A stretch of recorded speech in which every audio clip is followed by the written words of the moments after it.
Bonjour à tous. Alors je dis souvent que l'Europe, l'Union européenne telle qu'elle est conçue, telle qu'elle est gouvernée, la politique qu'elle mène, etc. Je dis souvent que cette Union européenne-là est un faux-nez, si j'ose dire, du mondialisme.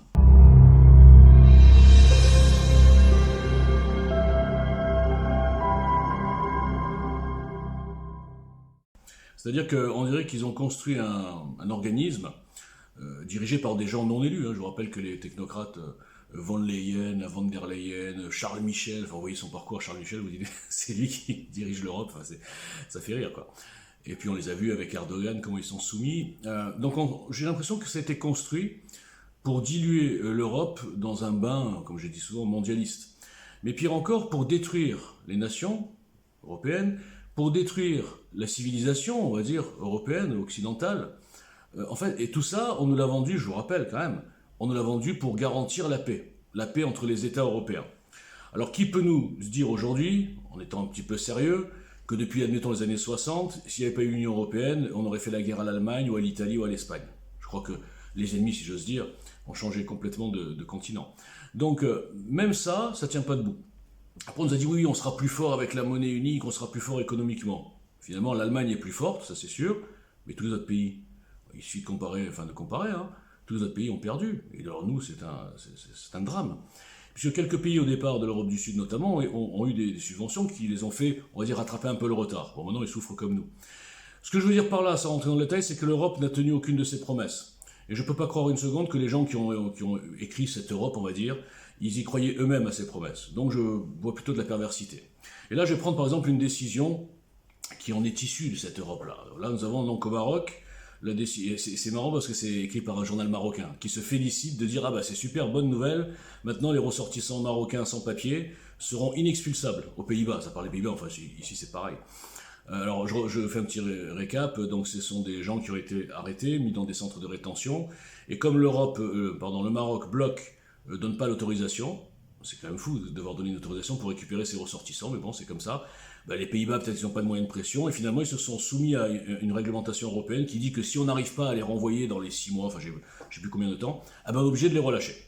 Alors maintenant, on va transposer cette décision extraordinaire en France, et on va faire une petite image, si vous voulez bien, une image qui va être qualifiée sans doute de facho, de raciste, etc.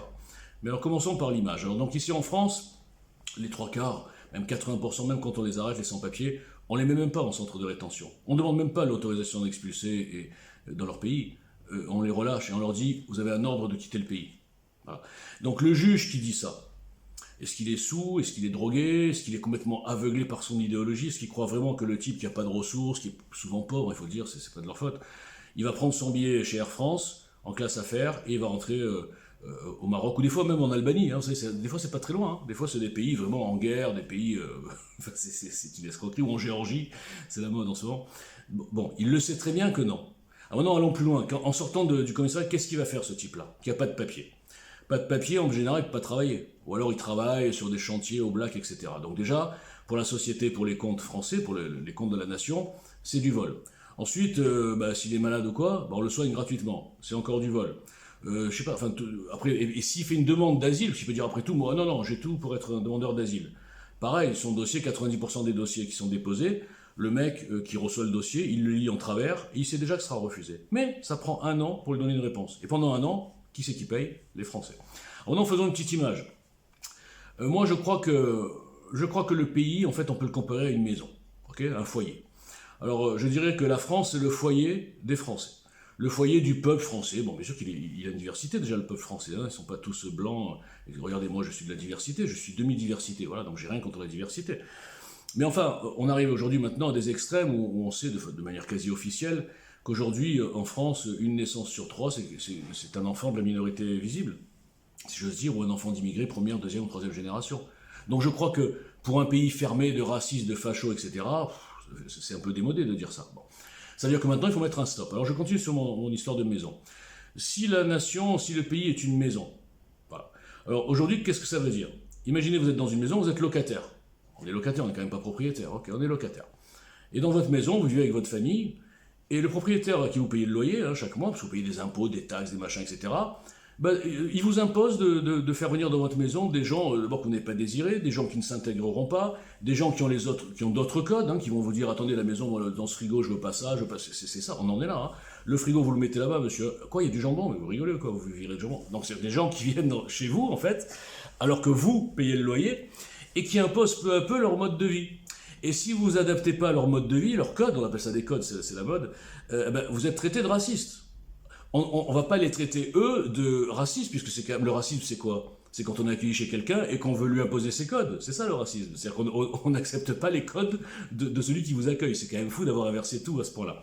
Donc, quand vous êtes dans votre maison, on vous impose des gens, vous allez payer pour lui, même si vous n'avez pas beaucoup d'argent pour votre famille, même si vous avez des enfants, vous êtes au chômage, j'en sais rien.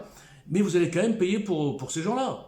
Alors, c'est pas que vous les détestez, ces gens. Vous n'avez rien contre eux, comme moi j'ai rien contre eux, je veux dire, voilà. Mais à un moment donné, ça va trop loin. Et quand ça va trop loin, à un moment donné, ben, qu'est-ce que ça devient? Au départ, bon, on vous dit, oh, ils nous saoulent un peu, hein, excusez-moi l'expression. Et à la fin, vous les détestez. Et à la fin, les propriétaires de votre maison, là, de votre appartement, eh ben, ils ont créé des racistes. Voilà, c'est tout simple, hein, c'est comme ça que ça se passe. C'est pas dans l'autre sens. Le français à la base, il s'en fout. La France, c'est un pays d'immigration. Je veux dire, il y a eu de tout, hein, des Italiens, des Espagnols, des Polonais.